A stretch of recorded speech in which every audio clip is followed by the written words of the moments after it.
Hola, soy Samuel Vidal y el día de hoy estaré tratando los temas de diodo emisor de luz y láser de inyección y a su vez también el tema de transistor y receptor de fibra óptica.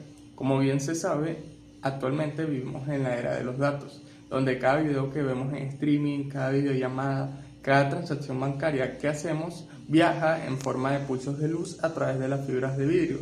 Pero para que esto sea posible es necesario dos cosas fundamentales, las cuales serían algo que genere esa luz de manera controlada, donde ahí entraría el LED y el láser de inyección, y algo que reciba esa luz que ya llegó atenuada después de viajar kilómetros y la convierta de nuevo en señales eléctricas que entienda nuestro computador y teléfono. Ahí es donde tenemos al receptor óptico, donde el transistor es el protagonista indiscutible.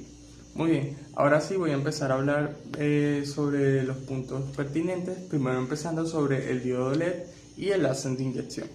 Muy bien, primero empezaremos a tratar las diferencias principales o fundamentales de estos mismos. Comencemos con la fuente. Tanto el LED como el láser de inyección son semiconductores, pero su mecanismo de emisión es totalmente distinto. El LED trabaja por recombinación espontánea. Imagínense que es como un concierto donde cada persona aplaude cuando quiere. Todos aplauden pero sin ritmo y sin coordinación.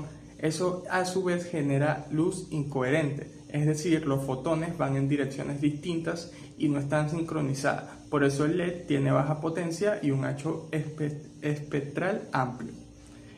Por su parte, la inyección sería más como una emisión estimulada, es decir, como un concierto dirigido por un director que marca el tiempo en cada momento. Un fotón estimula a otro y todos se sincronizan. Esto a su vez genera luz coherente, de alta potencia y con un espectro muy estrecho, casi de un color puro.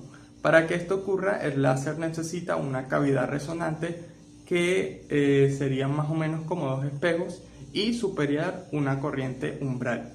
Muy bien, ahora pasaré a hablar sobre los tipos y las características. Muy bien, los tipos y características. Ahora, ¿para qué sirve cada uno? Las diferencias determinan su uso.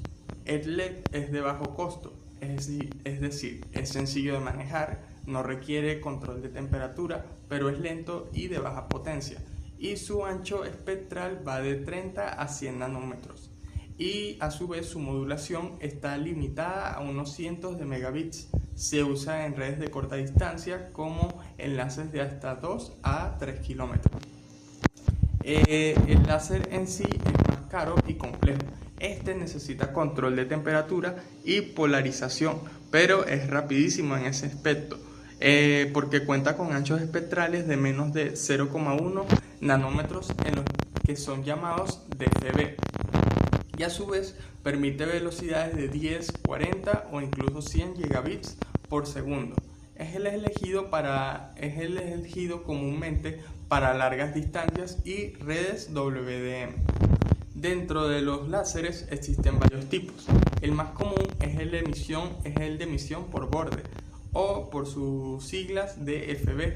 Y una variante muy interesante a su vez es el VCSEL, que emite por la superficie y tiene menor corriente umbral y a su vez se usa mucho en centros de datos para distancias cortas pero a altísimas velocidades. Muy bien, ahora pasaremos a hablar sobre el acoplamiento a la fibra.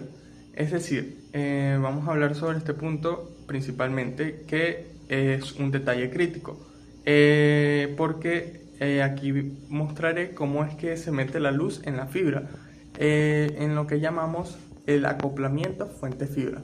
Aquí el láser en sí gana por mucha distancia en relación al LED. Muy bien. Para muestra, la luz del LED es muy divergente, como una linterna. Es decir, si intenta acoplarse a una fibra monomodo que tiene un núcleo de solo 9 micras, la eficiencia es casi nula, es decir, es menos del 0,1%. Por eso los LED solo se usan con fibras multimodo de núcleo ancho. En cambio, el láser es muy coherente y su haz es más concentrado, es decir, porque este tiene lentes adecuados y estos se pueden acoplar entre el 30 y el 80% de su potencia a una fibra monomodo. Esa eficiencia es lo que permite llegar a distancias mucho más largas, que pueden llegar hasta cientos de kilómetros.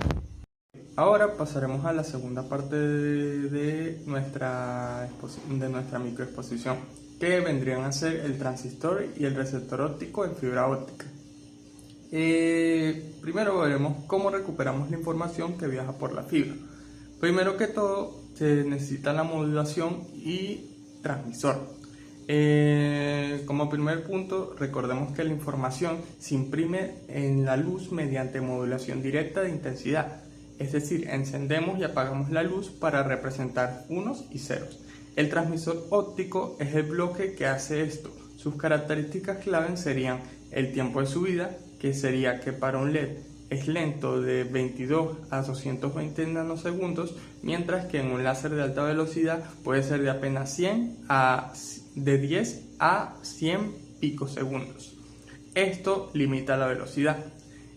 A su vez, también la diferencia sería la potencia emitida, ya que el LED anda en microwatts, mientras que el láser llega a decenas de mil watts, y la longitud de onda, es decir, que este se trabaja en ventanas de 800 nanómetros y de 1310 nanómetros y 1550 nanómetros, donde la fibra tiene menor atenuación.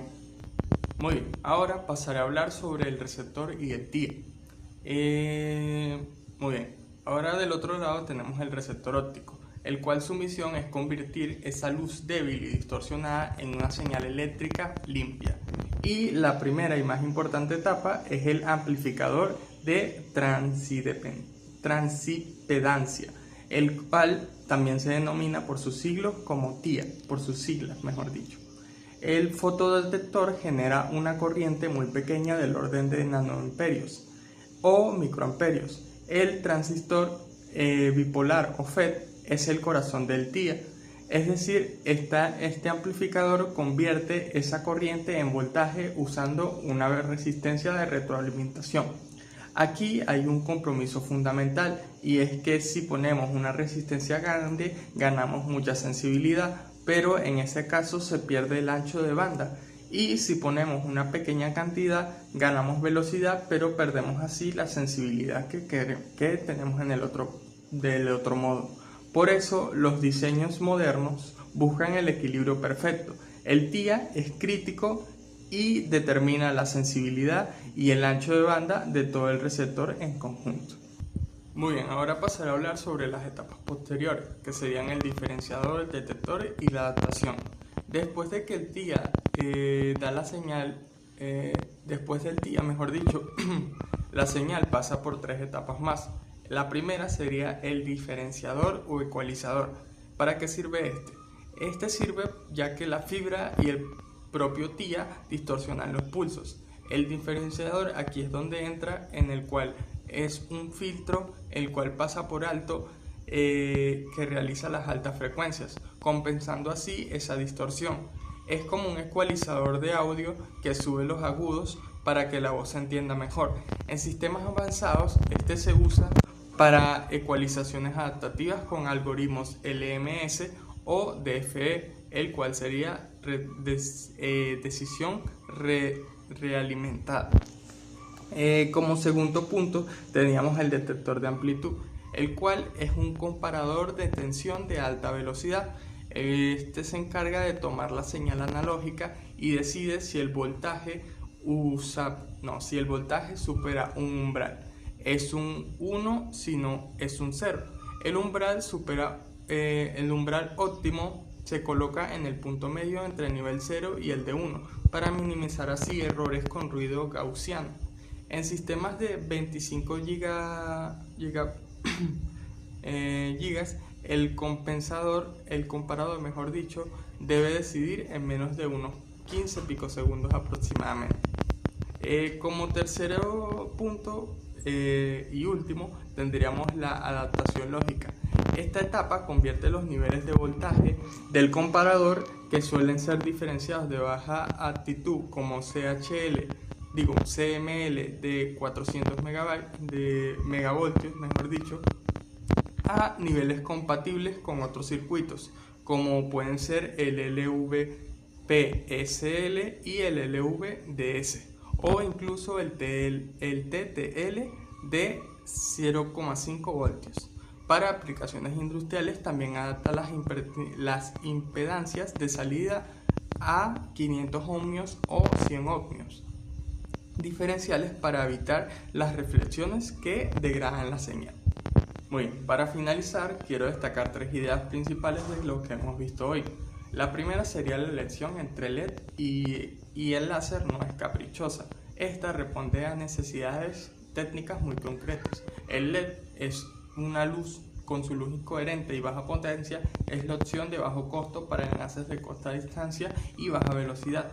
El láser, en su lugar, con su coherencia y alta potencia, es la tecnología habilitadora en las redes de larga distancia, las redes metropolitanas y las interconexiones de alta capacidad en centros de datos. Cada uno en sí tiene su nicho y conocer sus diferencias nos permite diseñar sistemas óptimos. Como segundo punto clave sería que el receptor óptico es una obra de ingeniería de precisión. El transistor en el TIA es su componente estrella. Sin él, la débil corriente del fotodetector no podría ser amplificada ni procesada. Y el equilibrio de esto, es decir, que el equilibrio entre genera ganancia y ancho de banda, es el desafío central de todo diseñador de receptores ópticos. Y como tercer punto clave sería que las tendencias actuales apuntan hacia una mayor integración. Es decir, ya que hoy vemos circuitos fotónicos, monolíticos, donde la fuente, el modulador y el detector están en un mismo chip. También se pueden ver formatos de modulación avanzados como PAM4, que duplican la tasa de bits y a su vez lo hacen sin necesidad de duplicar el ancho de banda, y la coherencia óptica con procesamiento digital para alcanzar los 400 GB o 800 GB por fibra. Todo esto es posible gracias al dominio de los principios que hemos revisado hoy. Para cerrar, los invito a reflexionar, ya que la próxima vez que hagan una llamada o vean una serie en alta definición, siempre deben recordar que detrás de esa experiencia hay un láser que parpadea miles de millones de veces por segundo en una central de datos, y un receptor con un transistor minúsculo que recupera fielmente esa señal para llevarla a su pantalla. Muy bien, eso fue todo, espero que hayan entendido y que les haya gustado.